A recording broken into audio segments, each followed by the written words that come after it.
Em 1550, os portugueses puseram os pés oficialmente na ilha de Macau. Dentro de 10 anos, os oficiais locais da dinastia Ming optaram por concordar com esse fato consumado. Mesmo assim, como visitantes recém-chegados, eles mantêm uma vigilância natural. Só que a situação rapidamente mudou a favor da permanência dos portugueses em Macau. O fardo cada vez mais pesado da defesa costeira do Império e o fato de depender cada vez mais de forças armadas fora do sistema, ou seja, recrutados ou contratados no povo a serviço ou terceirizados, gerava mais caos e cada vez menos eles conseguiam lidar com a situação. Neste contexto, surge a rebelião pirata Zenben em 1568. Zenben, assim como muitos marinheiros de Shaoshan, são comerciantes e ladrões. Pois após serem recrutados para a divisão da marinha com homens e navios, eles sentem que o salário militar não é suficiente para compensar os benefícios econômicos que perderam durante o serviço. Portanto, mesmo que ele seja alistado, ele continuará a se envolver em muitas atividades de fazer fortuna silenciosamente que não são apreciadas por funcionários públicos. Se os salários do exército Ming muitas vezes não forem pagos a tempo, eles inevitavelmente desencadearão novas rebeliões. O motim e a Batalha dos Três Portões em 1564 são típicos deles.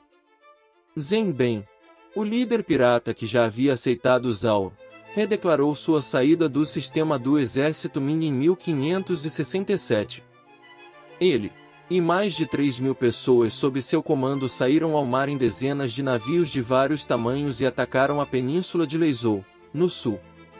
Não só matou e feriu mais de 4.000 soldados regulares da dinastia Ming, mas também capturou um general e matou o comandante local. Este incidente em si também expôs a inação dos oficiais da dinastia Ming para fortalecer suas próprias capacidades de defesa e basicamente não aprenderam as lições das últimas décadas. Em junho de 1568, os rebeldes Zenben partiram novamente, começaram a se preparar para atacar Guangzhou a partir do Rio das Pérolas. Eles sabiam que a dinastia Ming não tinha nenhuma preparação de defesa decente no estuário do Rio das Pérolas. Sua força militar e nível de armas e equipamentos também são mais poderosos. Além de ter navios de guerra maiores como plataformas, quase um terço dos soldados também estavam armados com várias armas de fogo, incluindo arcabuzes. Muitos navios também estão equipados com artilharia, com as artilharias francesas, que pode ser chamada de elite da marinha da dinastia Ming. A dinastia Ming conta com o famoso general Yu Daiyou em Guangzhou. É impossível organizar antecipadamente uma força de defesa costeira decente. Quando a frota de Zenben se rebelou, não havia navios de guerra disponíveis para as autoridades locais em Guangzhou.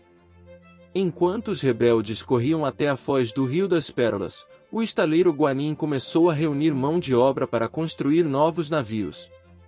Nesta conjuntura, Zenben estava pronto para lidar primeiro com os portugueses em Macau porque havia aprendido as lições do motim anterior. Porque há 4 anos, foram esses poucos portugueses armados que perseguiram e mataram os rebeldes a pedido do imperador. Macau também está localizado na área do estuário do Rio das Pérolas, e é muito fácil cortar a frota para Guangzhou pela retaguarda. É claro que a defesa da dinastia Ming contra a comunidade portuguesa local também deixou a cidade sem quaisquer instalações de defesa. Os poucos defensores pobres e navios mercantes armados pareciam ser uma presa muito boa.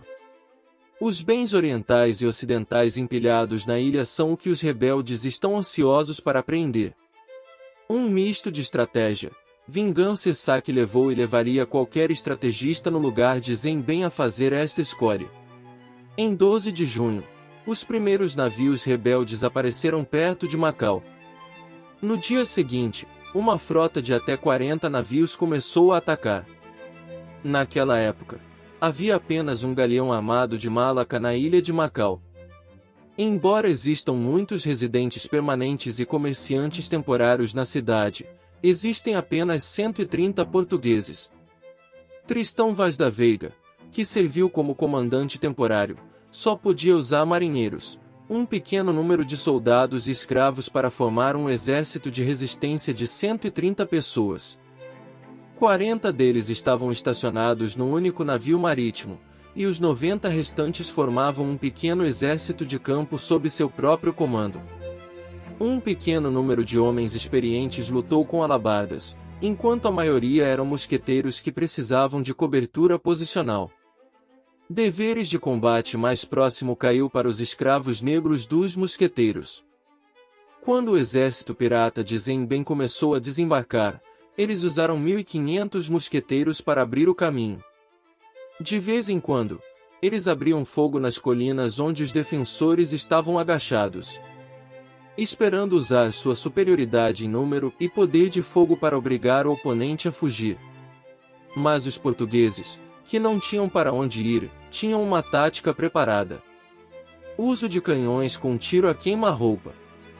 Então, com a aproximação dos milhares invasores correndo em direção a eles, poucas dezenas de portugueses agachados então abrem fogo e dispararam a queima-roupa uma violenta saraivada de canhões. Ao mesmo tempo, todos gritam alto que, combinado com a fumaça da queima da pólvora dos canhões, que sobe uma fumaça formando uma falsa neblina e trazendo a dúvida e mistério aos invasores. Esse ardil cria a ilusão de que suas tropas são números muito maiores e suficientes para vencer o combate. Um ardil perfeito na terra de Sansu que ensina a importância de se criar ardis. Os piratas, que nunca tinham visto o fogo do pelotão, recuaram imediatamente. Eles deixaram seus companheiros mortos e feridos para trás e imediatamente recuaram para os barcos.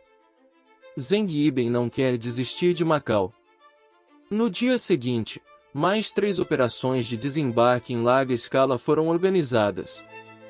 Mas cada vez foi derrotado pelo fogo do pelotão dos defensores portugueses. Quando os piratas começaram a vacilar, os escravos negros, que estavam na linha de frente, de corpo a corpo, mas até então ainda não haviam sido acionados nos dias anteriores de combate, correram para lutar.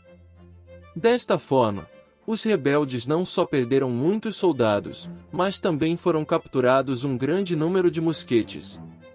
Por desespero, Zenben só pôde deixar seus subordinados atirarem ineficientemente de uma longa distância e voltou aos barcos. Os piratas então se voltaram para os galeões portugueses. Durante a noite, Zenben resolve mudar de estratégia, notando que não consegue vencer os portugueses por terra. Tendo evitado o navio por ser o ponto forte lusitano, logo entendeu que, pela tamanha defesa feita por estes dias, o navio só poderia estar desguarnecido.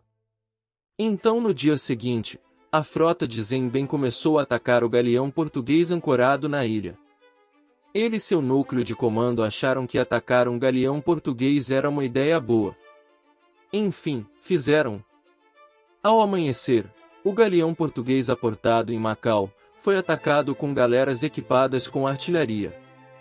Sendo as galeras uma opção que não precisa operar a critério dos ventos, a esta opção lhe abriu oportunidade de ataque rápido e direto, rumando diretamente ao alvo. Então, um grande número de soldados, sob a cobertura de suas próprias armas, estava pronto para tomar o navio à força. E assim iniciaram centenas e centenas de caracas carregadas com milhares de soldados armados para tomarem de assalto o galeão português ali ancorado. No entanto, Zenben logo descobriu que os canhões dos navios portugueses tinham um alcance muito maior e muito maior poder de fogo do que os em seus próprios navios. Sendo pego de surpresa, pois começou a ser atacado muito antes do que imaginara. Mas Zenben era focado e insistiu. Ele não poderia imaginar que, 100 anos após o fim desta campanha, a artilharia portuguesa que bombardeou sua frota se tornaria uma arma ultra-secreta usada pela dinastia Ming contra o exército Qing. Com o passar das horas, devido à quantidade absurda de soldados e barcos, eles conseguiam chegar ao navio português, porém, quando se aproximavam dos seus adversários, os pequenos canhões franceses que possuíam não infligiam mal algum ao navio português, enquanto que os lusitanos com seu arcabuz não os deixavam embarcar tranquilamente. O que é ainda mais evidente consta nos relatos oficiais da dinastia Ming encontrados até os dias de hoje nos registros oficiais, é que estas armas de fogo usadas pelos portugueses para apoio próximo eram melhores que qualquer peças de artilharia de todo o exército Ming. Portanto, apenas com essas pequenas armas, é impossível causar danos estruturais ao galeão. Mas ataques semelhantes continuaram por 2, 3 dias, e os piratas ainda não conseguiram derrubar o navio português na frente deles. No clímax da batalha naval, o almirante rebelde usa uma tática tentando romper a desvantagem. Seleciona os 6 melhores e maiores navios da frota, e os conecta com cabos de ferro e lança um ataque final ao grande galeão. Era um risco que ele teria que correr, era preciso mudar de tática. Essa manobra daria aos canhões do navio de Caraca começar a disparar com maior precisão do que o normal. Mas também o tornaria mais lentos, tornando-os bons alvos. Mas contando com a desistência dos portugueses, na qual os chamavam de bárbaros que já lutavam há muitos dias seguidos. Mas a maioria da tripulação não se importava com comida e água, e continuava lutando contra um grande número de piratas, sem se queixarem, nem pensar em outra coisa a não ser em lutar e vencer, independente de quantidade de inimigos ou dias que ainda levaria para acabar com todos. Após 8 dias de luta, Zen Yiben finalmente desistiu. Ele perdeu mais de 600 homens, enquanto os bárbaros apenas 15 entre portugueses e escravos foram mortos. Com isso, mais um passo em direção da confiança e respeito ao imperador era dado.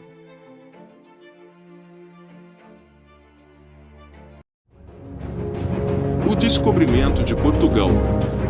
As histórias não contadas de nossos antepassados.